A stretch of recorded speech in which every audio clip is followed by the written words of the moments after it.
Good evening everyone. শতাব্দীর কিচেনে আপনাদের সবাইকে স্বাগত জানাই। আজকের রেসিপি কাঁচা টমেটোর ঝাল।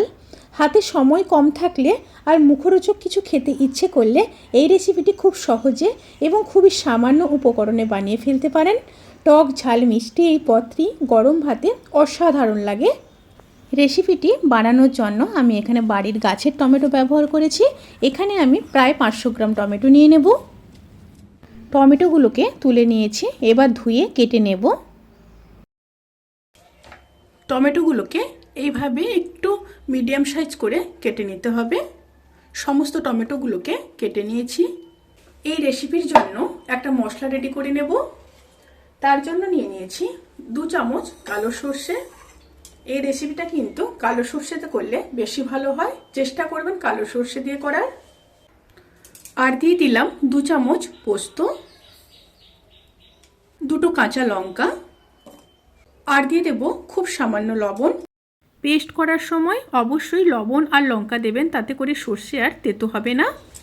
অল্প অল্প জল দিয়ে একটা স্মুথ পেস্ট রেডি করে নেব। এবার প্যানের মধ্যে সর্ষের তেল দিয়ে দেব। রেসিপিটি কিন্তু অতি অবশ্যই সর্ষের তেলে করবেন। এবার দিয়ে দেব 2টো শুকনো লঙ্কা, আর দিয়ে দেব 1/2 চামচ কালো জিরে। একটু নেড়ে নেব। তেল থেকে যখন সুন্দর একটা স্মেল বেরোতে শুরু করবে, সেই সময় কেটে রাখা টমেটোগুলো দিয়ে দেব। একটু নেড়ে নেব।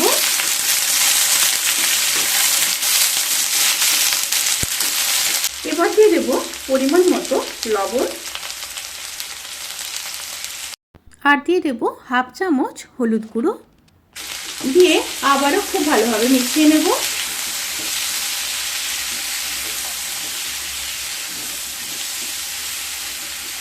খুব ভালোভাবে মিশিয়ে নিয়েছি। এবার ঢাকা দিয়ে লো স্টিমে টমেটোগুলো সেদ্ধ হওয়া পর্যন্ত অপেক্ষা করব।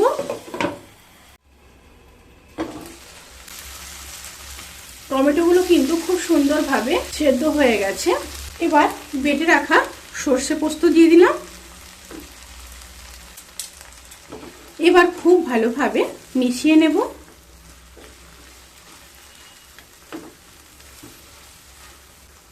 এবার দিয়ে দেব খুব সামান্য জল।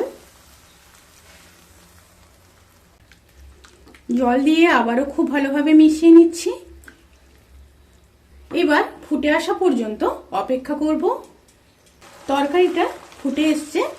এবার ঢাকা দিয়ে 2 মিনিট মিডিয়াম স্টিমে রান্না করে নেব।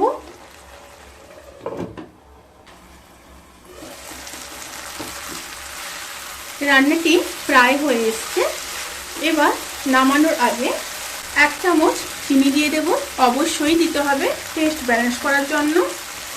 আর দিয়ে দেব কিছুটা সর্ষের তেল, তাতে করে টেস্ট কিন্তু খুব ভালো আসবে উপর থেকে যদি কাঁচা সর্ষের তেল দেওয়া হয়। আর দিয়ে দেব কিছুটা ধনেপাতা। এবার সমস্ত উপকরণগুলোকে খুব ভালোভাবে মিশিয়ে নেব।